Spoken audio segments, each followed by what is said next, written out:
You know you've had a successful show when after interviewing someone with a passing interest in Sherlock Holmes, you hear these words come from their mouth.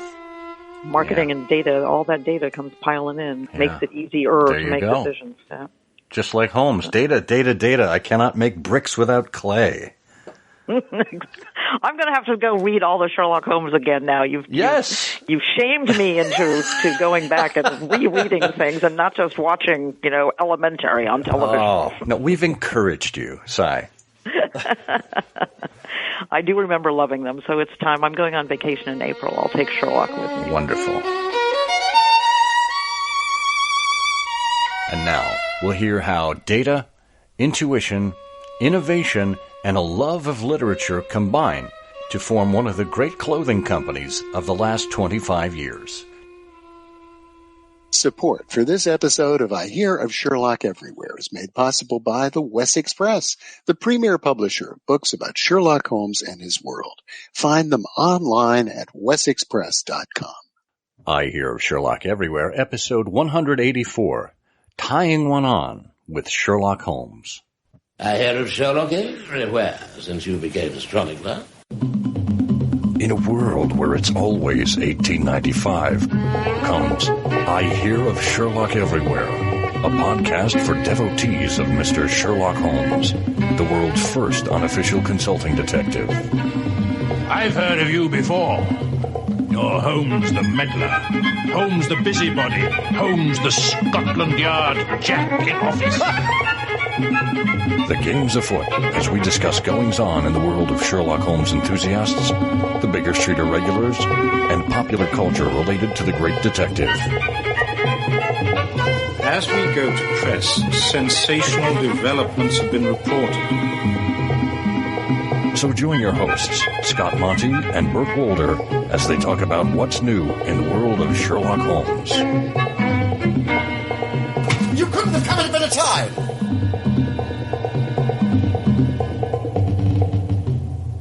Well, hello and welcome once again to I Hear of Sherlock Everywhere, the first podcast for Sherlock Holmes devotees where it's always 1895. I'm Scott Monty. I'm Burt Wolder. And lest you think that this is going to be a drinking show, get that out of your head right away. Well, I can't speak for you, Burt, but I don't want to disabuse our listeners and their thinking where we might lead them this particular episode. Well, what am I supposed to do with all these ice cubes? Well, I suppose you can just pour some scotch over them. You don't want them to go to waste. Oh, good thinking. I'll be back in half an hour. 30 minutes later. Well, the show notes for this episode are available at ihose.co/ihose184, all lowercase, which of course leads you to ihearofsherlock.com. There you can find all of the links and associated notes for this episode that we are talking about. You can leave us a comment there, or you can email us at comment@ihearofsherlock.com. If you'd like to leave a voicemail, you can either attach it as a voice memo to your email. Just pop open your voice recorder on your phone, record something, and then send it to comment@ihearofsherlock.com. Or you can dial us up at 774-221-READ. That's 774-221-7323. And of course, we are on Facebook, Twitter, and Instagram as I Hear of Sherlock. Throughout 2020, we do hope that you consider supporting the show financially. Everything that comes in helps to support the infrastructure, the hosting costs, the website, the email, etc. And we do appreciate any support you can give us. To do that, just look at our homepage and select the option that works for you, PayPal or Patreon. I did mention the year 2020. Burt, do you realize this is season 14 of I Hear of Sherlock Everywhere? Oh, I do. And what a difference. At last, we finally have all the things I expected to get in 2020. Flying cars, the cure for cancer. Oh, wait a minute. No, those were what I was dreaming about last night. I guess we didn't get any of those. Yeah, I think you have to wait to 2021 for those. Oh, okay. Stay tuned. Well, this episode drops as the Baker Street Irregulars weekend, the BSI weekend, is kicking off. If you are there, stop by and say hi. Bert and I will be at various events. We hope we get to see you. If you are not there, you can follow the BSI Weekend hashtag on Twitter. It's just hashtag BSI Weekend. And we will be making updates from time to time as events allow. And stay tuned toward the end of this episode, where you can learn how you can receive a discount on any of the products in the catalogs of the manufacturer to whom we're talking in just a moment.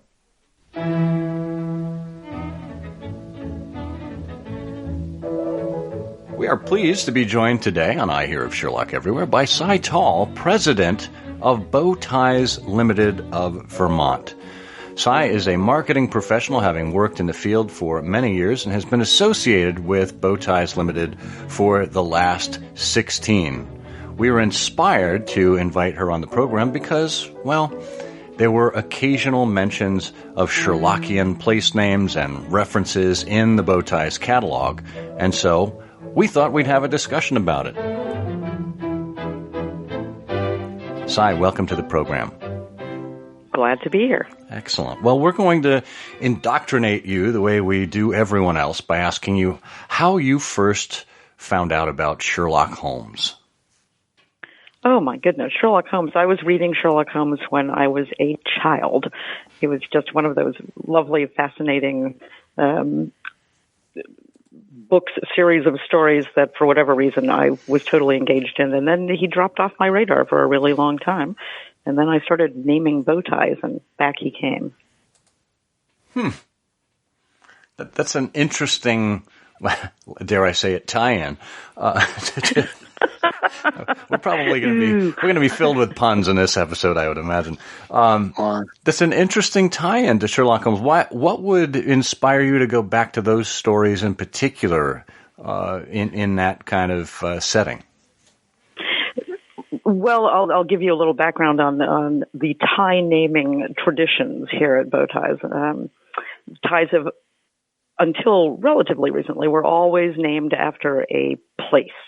And when we started running out of specific sort of city names and town names, then I remember quite clearly we had a lovely collection of ties, and we said, we're going to name them after street names, and they're going to be streets in London. And the first street name that sort of bounced into my head, of course, was Baker Street. So the first tie was named Baker. And from there, we just sort of dug in. And on several different occasions over the past several years, we've jumped into Sherlock Holmes just because he has great names in his stories. I mean, Baskerville, that's a great name. So we've just leapt in and enjoyed it. It's been fun. Well, I like how you're coming about this as a classic marketer communicator, thinking about, how things are represented, brands, etc. And we want to talk to you a little bit about the background of Beau Ties Ltd. But first, why don't we start with your origin as a marketer? How did you get into the profession? I got into the profession accidentally. I grew up here in Vermont, and I ran away to Nova Scotia to get my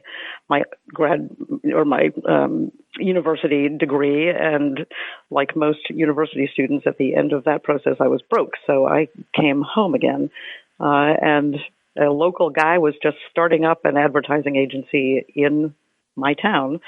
And he hired me. So I ended up getting into marketing totally by accident, since my background was in English and Greek, neither of which are particularly appropriate for marketing. Aside from English, I guess that's a good thing to know. But so that's how I got involved, just as right on the outskirts, and ended up being the account manager for several of our larger accounts. And after I had paid off all of my kids' college bills, I was an independent contractor for a while, and then Beau Ties came along and asked me if I would lend them a hand.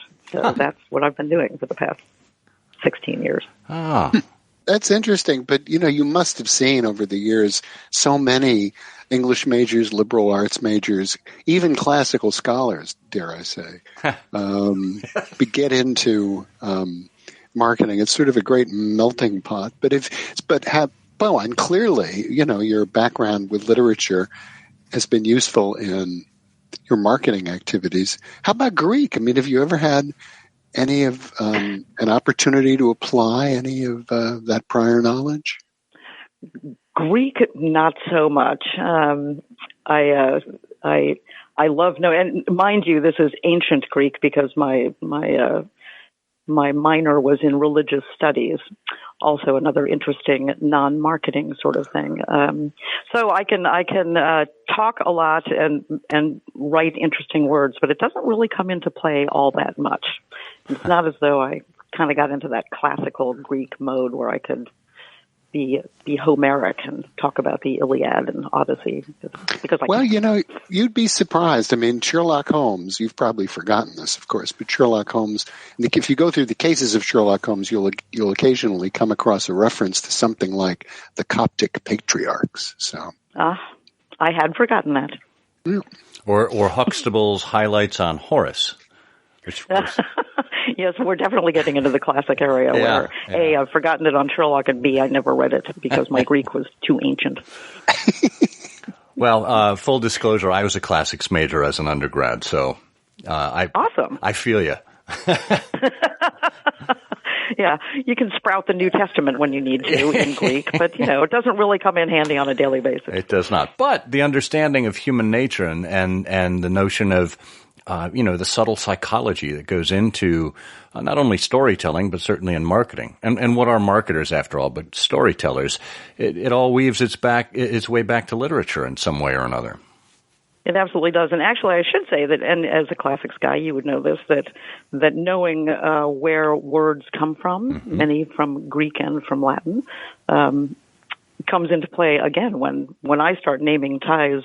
You can make up words using bits of Greek and bits of Latin and having lots of fun doing that. That is true. That is true. I took and I know we're getting way off topic here, but my career took a little bit of a divergence in the late 1990s when I was doing pharmaceutical and medical device consulting, and you can be sure that Greek and Latin absolutely played into drug companies' selections of names for products. No doubt about it. Yeah, one of my clients actually was a health insurance company, and reading their drug list, it was, I know what the company was thinking when they named it that. That's great. So, why don't you tell us a little bit about Beau Ties Ltd. Of Vermont? This is a company I've known and that I've been a customer of for about 25 years now. I first discovered it when I was in business school in Boston, and I had a professor who was a bow tie wearer. He was a former executive, I think from Estee Lauder, and he would come in and he taught strategy, which is one of my first courses, and one of the courses I enjoyed the most. And we got to talking about bow ties, and lo and behold, I found this little catalog, and it was little back then. This would have been around 1995. 94, 95 or so, and have been a fan ever since. So I think that gets us back to almost the early days of Beau Ties Ltd. But I'd like to hear from your perspective, Si, what the Beau Ties story is. Beau Ties story starts with one guy, Bill Kennerson, in 1993 is when he officially founded the company. But he, like you, was a bow tie fan, but he was very discouraged by the lack of interesting bow ties in retail outlets. So he went and he would buy fabric when he saw something that he liked, and he would bring it to a local woman here in Middlebury who would then make him bow ties.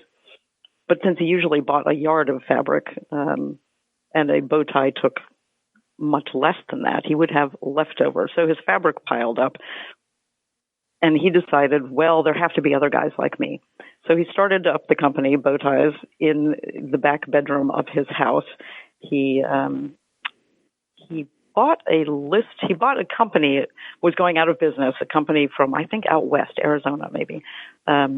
And a fellow who'd been making bow ties kind of on the side had a list of names of people who bought ties from him, which he sold to Bill. And Bill sent out his very first little flyer, which was an 8.5 by 11 sheet of paper with 4 bow ties on it. And that was sort of the beginning. That was the first mailing early in 1994. From there, he eventually outgrew his bedroom. He had to hire some people. He had to hire more people to sew. And by the time he sold the company, which was in 2012, and he was almost 80 years old, so he was ready to take a rest. We were mailing out probably 35,000 catalogs 6 times a year.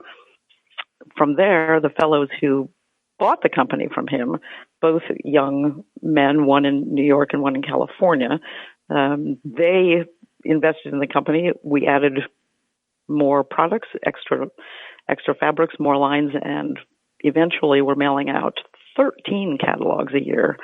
Wow. And that was staggering, but a fabulous group of sort of 90,000 plus customers coming in, going out, they have been fans forever and support this little company in a major way. The interesting thing you might be interested, having been a long time bow tie, is back in 1995, we were really one of the only companies that made bow ties in America. Now there are probably close to 30. We're the largest. Most of them are very small, sort of one-man operations. But here in Vermont, in the little building that Bill built 20 years ago, we have 30 employees who are making and selling bow ties. So that's not in a nutshell the story of bow ties. How long does it take to make a bow tie? It takes 20 to 22 minutes. We basically go through 18 different steps. And you cut the bow tie by hand. It has to be attached to pellon. It's sewn. It's flipped. It's trimmed. It's adding on hardware, putting on the labels. I mean, the people who make these ties are amazing. They just do exquisitely good work. That they do. And a little bit of unknown trivia, for the inexperienced bow tie wearer, it takes almost as long to tie it. But once you get it, it's just muscle memory, right? That's it. It really is just tying your shoelace around your neck. Well, and to show you how ingrained it becomes in the muscle memory, Si, I actually do an occasional YouTube series in my professional life called Fit to be Tied, where I rant about something. And like Mr. Rogers putting on his cardigan at the beginning of the show, I tie my bow tie without looking at it while I've got the camera going. So there you go. It takes a certain skill. There are lots of guys who have to close their eyes to tie their ties. They can't look in a mirror. They have to just stand there, close their eyes, and tie it. It's very funny to watch all the different permutations that there are for tying bow ties. Now, over the years, I would imagine as the business has expanded, or in more difficult times, maybe plateaued, that there would be certain challenges, particularly in a small town in Vermont, in running this kind of a business. What have you come across during that time?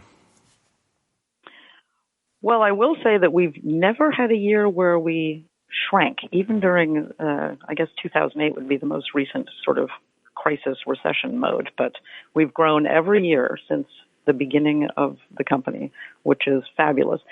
Being here in Vermont, the biggest challenge, quite honestly, is finding enough people who know how to sew bow ties.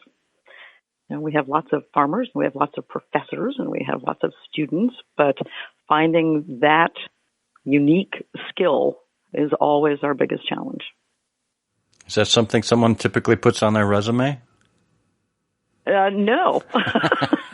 It's very interesting. It's one of those things that someone may be very skilled but never really thought about the fact that they were that skilled. And when we have one person here who knows somebody else who knows somebody else, it's a lot of word of mouth. We find people who sew for pleasure, have sewn for their families, and they show up here, and some of them are fine hand sewers and some of them are sewing machine operators, but it's nobody ever thinks of that as being a marketable skill, but it is definitively a marketable skill.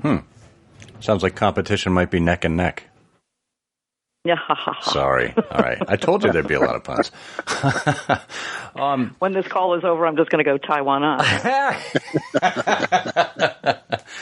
Now, one of the things, and this is how Bill started the company, one of the things I love about Beau Ties Ltd. Is you can take a necktie, you can send in a necktie and have it converted into a bow tie. So in other words, you'll take the fabric and your practitioners there will take it apart and create a bow tie out of it. How did that service come into play, and how have you seen it? How have you seen people react to it over the years? That came into play, as you imagine, because a bow tie person saw a fabric that he loved, which happened to be already made into the shape of a necktie. So he called up and just asked whether or not it was something we would be willing to do. And the production manager was all over it, no problem. So he sent us the necktie, and we very carefully took it apart. I mean, those silks are fragile, as you know.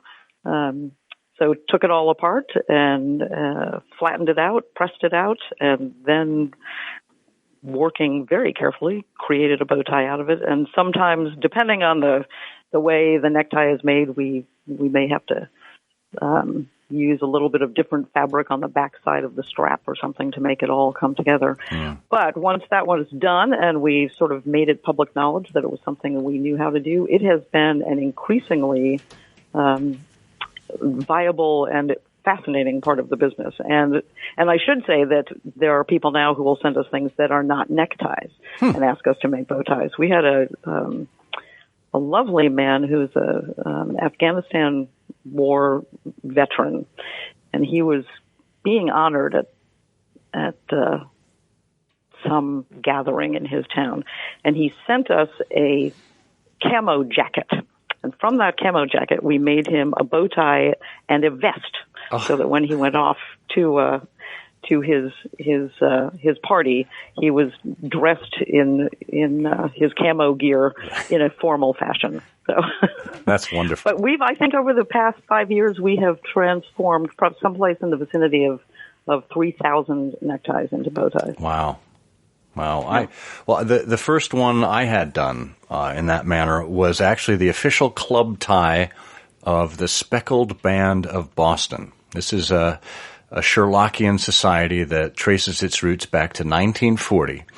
It meets once a year, and I think I first started attending in 1991 and bought myself one of their traditional club ties. Very British.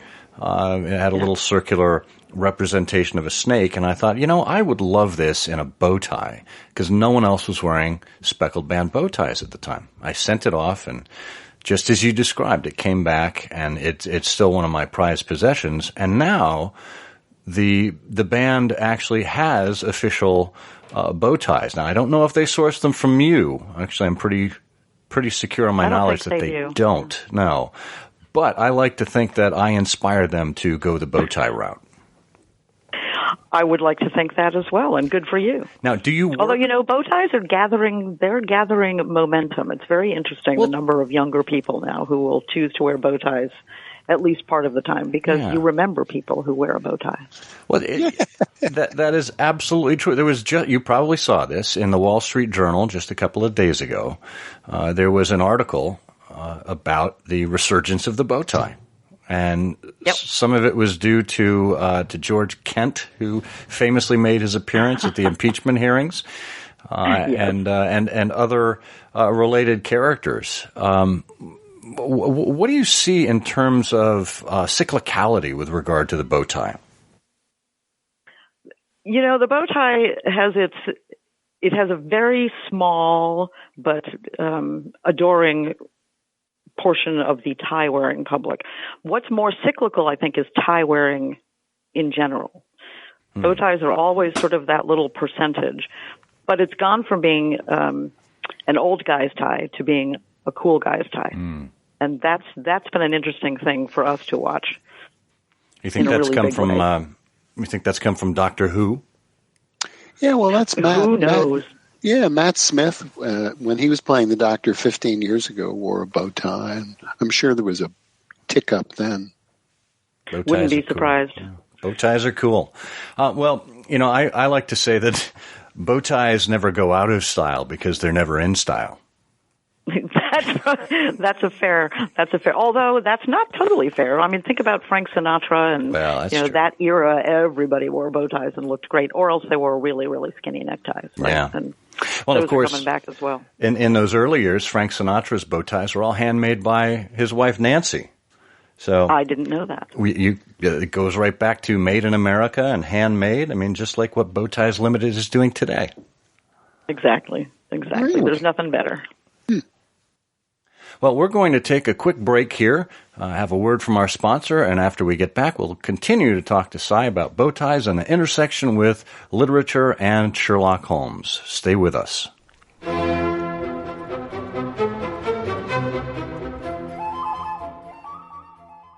Citizens of the ancient Anglo-Saxon Kingdom of Wessex won't support the return of the burgle hidage, King Alfred's taxation system. Apparently, nobody wants to pay for fortress repair. They have forgotten the lessons of history, but you haven't. That's why you will want copies of 3 books from our WessexPress.com.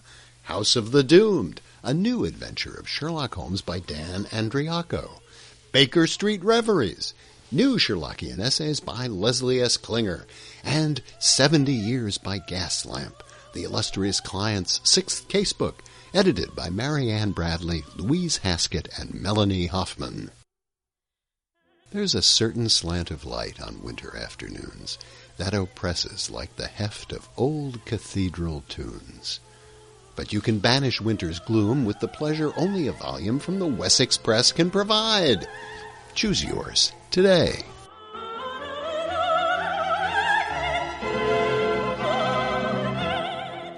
And we're back talking about the intricacies of bow ties and all things related to them. It's been a fascinating discussion so far. Why don't we turn down the lanes of literature? You mentioned earlier, Cy, about the naming conventions, but more generally, where do you see an intersection, or I should say more broadly, where do you see an intersection between fashion and literature? That's an interesting question. I think I don't even know how to come to an answer to that question. I think that it's not maybe so much literature and fashion as magazines and fashion, newspapers and fashion, and television and fashion these days. And there's certainly lots of influence over fashion, certainly more television now than literature. Although, well, no, I can't say that because Downton Abbey has certainly had an interesting impact on how some people play around with their dress, and that's a television program. But we do see people who are looking for sometimes ties that are relative to what they've seen on television. Interesting. And you think you've seen the influence of Downton Abbey in fashion? In skinny ways. And these things are, they come and they go really quickly. For instance, Harry Potter and the movies, and literature, of course, but certainly once the movies came out, the number of requests that we got for ties that were maroon and gold skyrocketed. Every dude and their dog wanted to have one of those maroon gold striped ties. And then that was also probably one of the peaks of requests for girls' ties. Everybody wanted a girls' maroon and gold tie. So yeah, it's interesting. Well, that brings an interesting point to the fore here. The Baker Street Irregulars, which is the kind of the parent organization to many Sherlock Holmes societies, for many years, from its founding in 1934 all the way through 1991, was male only, and it had its own club tie, and its colors were picked very specifically because of the three colors of Sherlock Holmes's dressing gown that were named throughout the years. Christopher Morley, who was the founding father of the Baker Street Irregulars, determined what the club tie might look like in an article. And then some enterprising fellow somewhere along the way actually went out and commissioned the tie. And so for many years, we simply had a Baker Street Irregulars necktie. And then in 1991, women joined, but they weren't necessarily the types that felt comfortable wearing a necktie or even a bow tie when the BSI later added that. So they came up with kind of a scarf, which seemed like halfway between an ascot and a scarf. Talk to us a little bit about how Beau Ties Ltd. has gone beyond the gender barrier and has created products for everyone. We have, over the years, we've had lots of scarves, various iterations of scarves, which is was the first foray into making something more specifically for women. And over the past few years, we've added lapel pins that are for men and for women. We've added little boutonniere kinds of stick pins that we've noticed a lot more women buy them actually than men do. And then we got into hair bows, which you may have noticed have become extremely popular. Mm-hmm. So bow ties that are on headbands, or bow ties that are on clips, or bow ties that are on little scrunchies. And that's been extremely popular. And those are sort of the most sort of gender motion away. We do have a fair number of women who love to wear bow ties, and we make them, we custom make their sizes for them. But generally it's been the scarves and the hair bows that the non-men who are buying things from us really like. Oh, that's wonderful. Well, and this is an opportunity where the whole family might get involved. I remember when my first son was born, 16 years ago now, I bought a blue background snowman tie, and bought him the toddler or infant version to go along with it, and brought him to I brought him to the Baker Street Irregulars weekend. He went to the cocktail party with us in his car seat. He was all of 4 or 5 months old, and he had so many chins they actually covered the infant bow tie completely. But the idea there is, building some kind of connection with other family members, and it's wonderful to see that it can be extended to the whole family now. Yeah, we have some great pictures that we'll get, either generational, that'll be, I think, 4 generations of, has been the largest span that we've seen, but it has included boys and girls and, the grandchildren, and the teeniest one wearing a little tie, and actually in one picture, it was the teeniest one was a little girl, and she had absolutely no hair at all, but she did have a lovely headband with a bow tie on it that matched her her great grandfather's. That's wonderful. It's great fun. We love seeing those pictures. Well, I suppose the next step is to see if you can really double down on scrunchies and get the Visco girls to join in the fun. I'll talk to the new boss about that, see if he wants to go there. Yeah. I'm interested. I just have a question, but I don't know that it just sort of occurs to me about the appearance of bow ties in the Sherlock Holmes stories. We know that Holmes, we know from the illustrations, particularly Sidney Paget, that Holmes wore a bow tie-like object, the points of which were underneath the collar of his shirt. At least on several occasions. But the actual wearing of bow ties in Victorian and Edwardian England is something that I've just realized I'm almost totally ignorant about. Aren't we all? Well, but this is a marketing opportunity. Yeah. Well, it is interesting, though, that when you go Victorian and prior to Victorian, that men were much prissier about their their wardrobes, I think, than a lot of the women were. And certainly when you back up, well, let's say maybe Edwardian, it was men who were showing off their legs, who were wearing high-heeled shoes, and their ties were extravagant, and they had a different tie for everything they did. You had a tie that was worn when you were driving four-in-hand.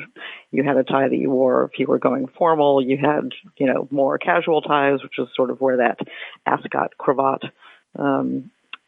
thing came from. So it's men and their interest in how good they look that really has driven the entire tie industry post-war. You probably all know the neckwear in and of itself sort of came about as a way for soldiers to know who was on their own side.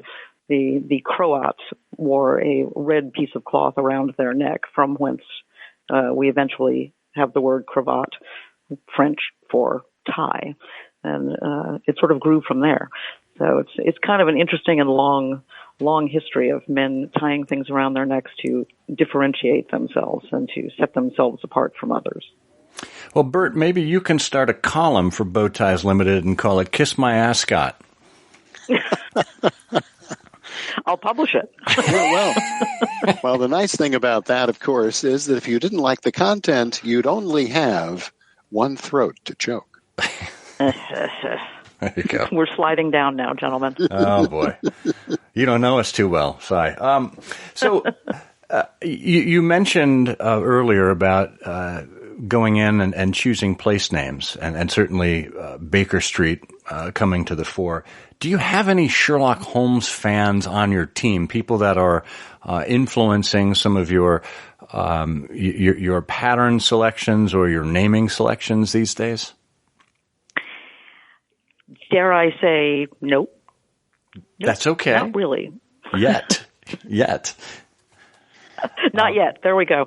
Yeah. Well, I mean, the folks who are looking at fabric purchasing and fabric designs, I don't think start with something particular in mind. Although once as a matter of fact, I think that the tie we named Baskerville was named by the woman who was working on the design, and she was in a houndstooth place, and she was just having the best time creating a houndstooth fabric.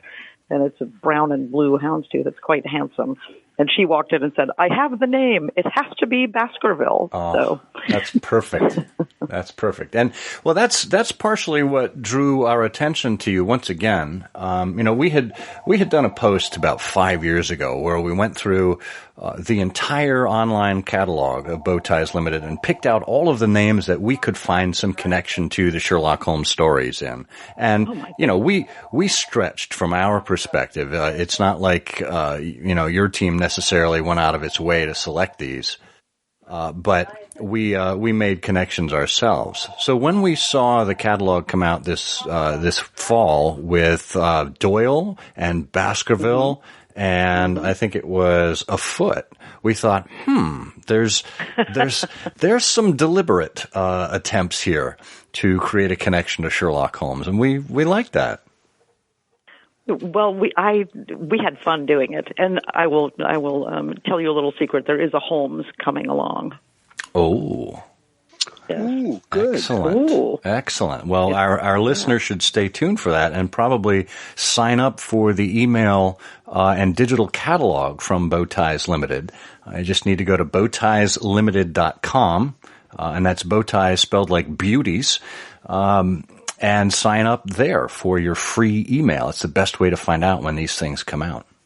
Exactly, and we've got new ties coming out every week, and we're having great fun. But Holmes is in the mix. He's on his way. Now, I went to look for the Doyle tie, and I can't find it. What's afoot? We probably sold. You're doing it again. We sold out. We sold out of Doyle. Oh, I suppose that's a good thing, right? It's a very good thing from our perspective. Yeah. That's when you say Beau Ties Ltd. of Vermont. We don't buy gigantic yardages of any given fabric. We buy in short yardage. We bake ties and we put them up there, and when they're gone, they're gone. We very rarely repeat anything. Although, as you know, since you're a longtime bow ties guy, the one tie that has been in existence since day one wasn't named for Sherlockian purposes, but it went British all the way, and it is called Blenheim, which is the palace, of course, where Winston Churchill was born. Yes. So that's still in the books. That's been there as for it should 26 be. Yes. So is there a chance if we got enough demand from our listeners that you would do a second edition of Doyle? Good question. That would have to be, there'd have to be significant demand. Okay. But yes, absolutely. I mean, we can, assuming we can still lay our hands on the fabric. Yes, that's the thing. The other trick. Yeah. Yeah. Well, and if you can't, you can do something related to it and call it the Conan, and then he's got another one in him with Arthur. So I think we did a Conan. Did we do a Conan? You know more about these ties than I do. I'm pretty sure we have a Conan from way back when. You might have. And the other possibility is if there are enough people who really love that kind of fabric, we can custom create fabrics. We have a company that we work with that will help us create short run customs that will look just the way you want them to. Oh, well, that's one thing that was brought to mind earlier. We have a lot of listeners who are members of Sherlock Holmes societies, not only in the United States, but all around the world. And a number of times they are looking to put together their own club ties. To tell us about how you would work with a club or an organization to come up with something unique or to perhaps deliver on a design idea that they have. We have one person in the house who does that all the time, and she will work with just an idea that someone has. She will work with a finished design. She'll work with logos, but basically, she will take that to our fabric designers, and they will then work on either creating a specific weave so that you can have a woven tie with your design in it, or will work with the best way to print it on silk so that you have that option. Obviously, some people don't like woven silk as much as they like printed silk, but we have started from scratch on so many things where someone would literally send us a napkin with an idea that someone had scribbled during a dinner. And from the napkin, we ended up making bow ties, neckties, and scarves out of what turned out to be an absolutely beautiful fabric. And she does it day in and day out and is great at it. That's wonderful. And is there a typical minimum order number that you have to have there, a minimum number of orders? In the past, it's been a yardage issue depending on whether you wanted printed. If you want print fabric, we have to order 50 yards at a time. If you want woven fabric, we can often go much lower than that. And now with digital printing, there are options for going to a very specific small number of ties. So it's really kind of anybody's choice at this point as to what they want and how they want the really fine printed silk we have to buy in larger quantities, but there are other options. So really? Got a family reunion coming up, create something with kids' handprints on it, and we'll do it for you. That's interesting. What's the difference from the standpoint? I would have thought it would have been the other way around, that if I was going to set up to weave a design, you would need to guarantee me more yardage. But what you just said was, you can get smaller quantities in woven fabric.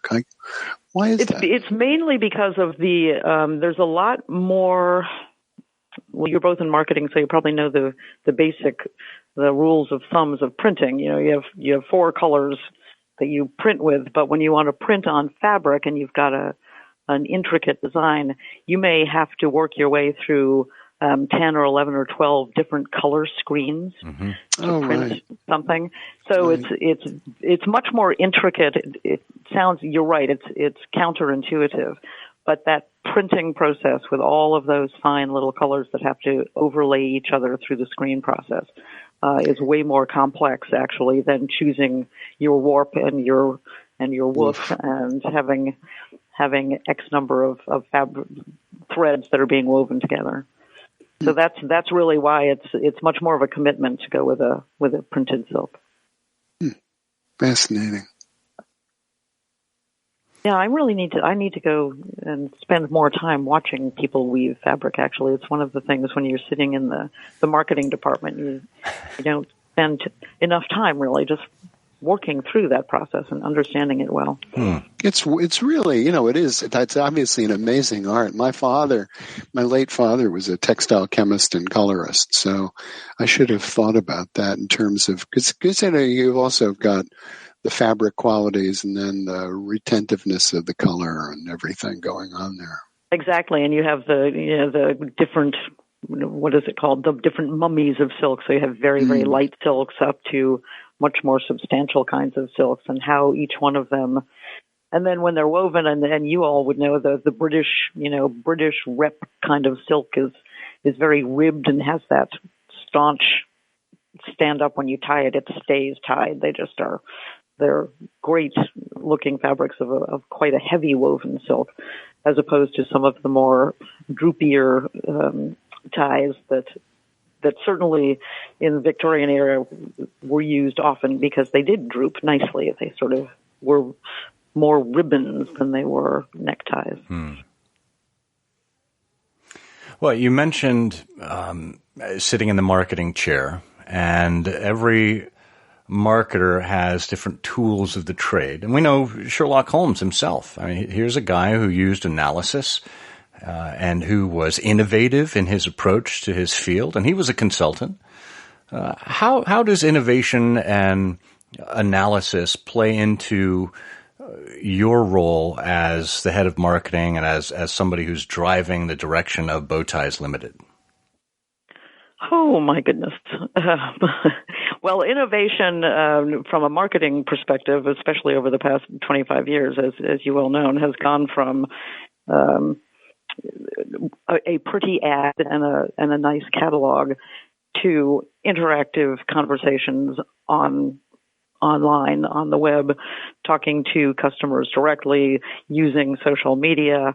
I mean, all of these things have just changed the game entirely, and are fascinating and provide so much data that you almost have to have a number cruncher who's just sitting beside you and telling you what to do with all of that data. Where do you move things? How do you think about things? How quickly do you change your color schemes based on how many people buy this or that? I mean, it is fascinating. It's a moving target, and I sort of look at 40 years in marketing and am astounded by how much has changed and the way people are using every opportunity to talk with customers in a very personal way. I mean, and it's which is great. I mean, 40 years ago, you never got into the kinds of really thoughtful conversations that we have with customers now, because they can drop you an email and and impact everything that you're doing on a daily basis. It's amazing and kind of scary some days, but it has become so personal that it's just really a lovely profession to be in. Yeah. Well, and when you think about it, it really goes full circle. I mean, we talk about the universality of human nature that we talked about with reference to the classics. This is what we're seeing today. Even though the technology is the most advanced, it's probably akin more to doing business 140 years ago today than 40 years ago, because in those days it was very personal. You went into a shop, you had a relationship with your butcher or your tradesman. They knew your tastes. They knew how to design things. They listened. It's really back to those very fundamentals. You're absolutely right, and I think that's why it's so much fun, and we have customers who will call us out of the blue just to chit chat, and there are people that will call as well to say, you know what, we have this fabric coming in, and we think you'll really like it, and we just want to send you a swatch and tell us what you think. So you're right, we've gone a full circle. And it's not as much face-to-face, but it certainly is personality to personality. And that's a real joy. Oh, that's wonderful. Well, As a committed and longtime Beau Ties Ltd. customer, Cy, thank you for joining us on the program here today and talking with us about your profession and certainly where it connects with Sherlock Holmes. If people want to learn more about the business, we've got all of the links in the show notes, but of course the most important one is BeauTiesLtd.com. That's BeauTiesLtd.com, where you can sign up for regular e-delivery of the catalog and see all of these wonderful patterns and fabrics and innovative ideas that Cy has just told us about. It's been such a pleasure, guys. Thank you so much for inviting me. Thank you.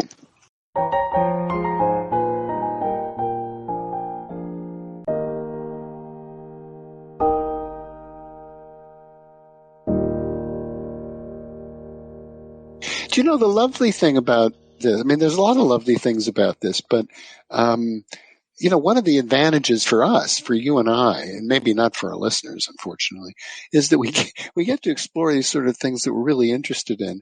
And I've always been curious about how a company like this operates. But, the other lovely thing is, and Cy sort of mentioned this when she mentioned Downton Abbey, and we mentioned Matt Smith as Doctor Who and the popularity of ties coming in and out. One real connection here between Beau Ties and Sherlock Holmes and all of this is that people tend to want these touchstones that remind them, that connect them to the things that they feel romantic about, the experiences they have that are so enjoyable. And I guess that's one of the reasons why, as she said, when you look at Harry Potter and you see this world of the wizard classes, the different schools, Gryffindor, and so on, and having a color associated with that, a particular design, a particular fabric, people say to themselves, gee, I'd like to get one of those ties. I'd like to wear that hat, because not only do you admire it in the story that you're watching, but it's a great touchstone for that feeling of enjoyment, that feeling of romance, and that's certainly very Sherlockian, Yeah. Well, and I think it also, to expand upon that, I think it also has to do, particularly within our little hobby, with people's desire to belong, to be part of a group or a community. And we didn't mention it with Cy online. I'm kind of kicking myself now, but there is, as you know, an inveterate group of bow tie wearers who are also Sherlockians. And Dan Andriacco, whose name we've heard many times on this show, has put together a group called His Last Bow Tie, which is, of course, a play on His Last Bow, where we gather together these individuals and their men and women who are bow tie fanatics and also Sherlock Holmes fanatics. And we don't really have an agenda or an official program. We just get together because we can. And again, that's sort of a sense of belonging, a sense of community about who we are and the things that bring us together. So when is the next meeting? Well, it'll probably happen during the BSI weekend, I would imagine. We'll find a little time to gather in a corner, raise a glass together, and celebrate Sherlock Holmes and bow ties. All right, I'll have to put some bow ties into my bag then. Yes. Well, and I have to put only bow ties into my bag because if I show up with a necktie, people wonder if I've developed a fever. Well, that's true. That's your trademark. Yeah. It is. Well, it is now. For many years I've worn neckties to the BSI weekend, and, having made it part of my business logo, it's now become inextricably linked. So here we go. Now, we promised you a discount deal, and a discount deal you shall have. For listeners of the show, if you go to BeauTiesLtd.com, and you can go there either by typing it in or following the links in our show notes, and you use the promo code Holmes15. That's HOLMES 15. All capitals. That will give you 15% off any order and will be good through the 30th of January. So, act quickly. Get over to Beau Ties Ltd. Use that code Holmes15 when you check out, and you'll get 15% off on anything you purchase. Bow ties, scarves, neckties, underwear, you name it. Go nuts. And tell them I-Hose sent you.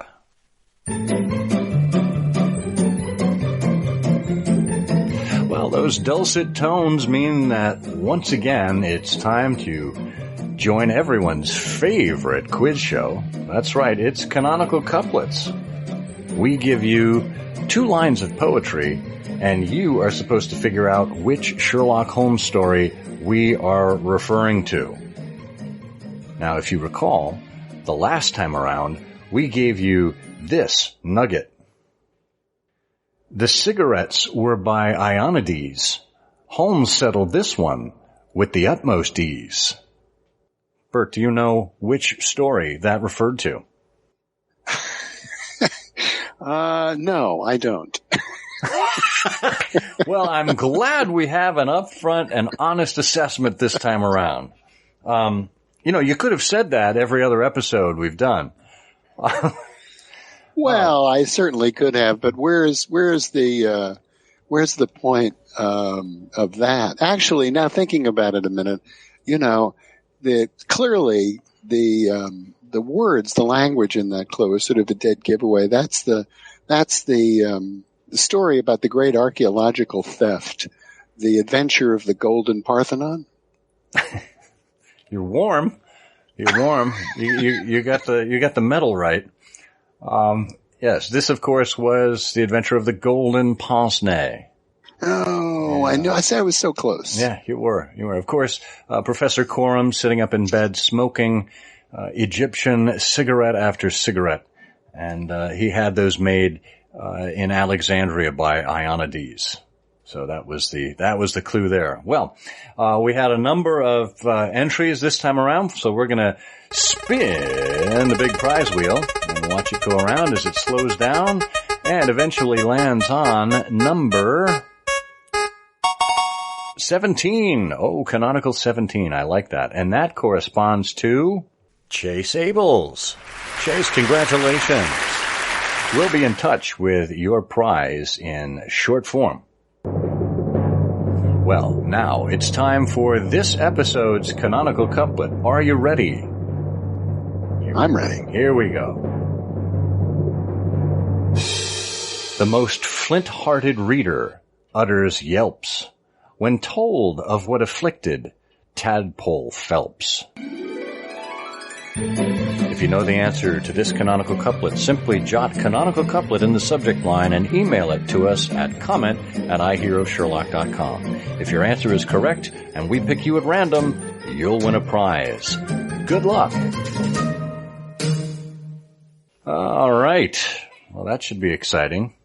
Mm-hmm. Well, we are, as this episode is released, we are actively enjoying the BSI weekend. Are you having a good time, Bert? I am having a wonderful time. And I've never felt so relaxed. It's almost as if I was just sitting in my office, with a great cup of coffee, looking out on a warm, sunny day. This is really enjoyable.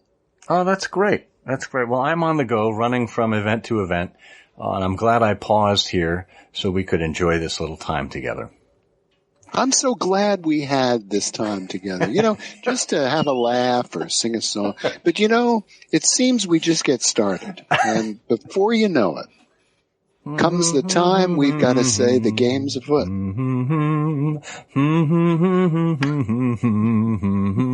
Oh, sorry. I thought you were ready to give me the Carol Burnett Award.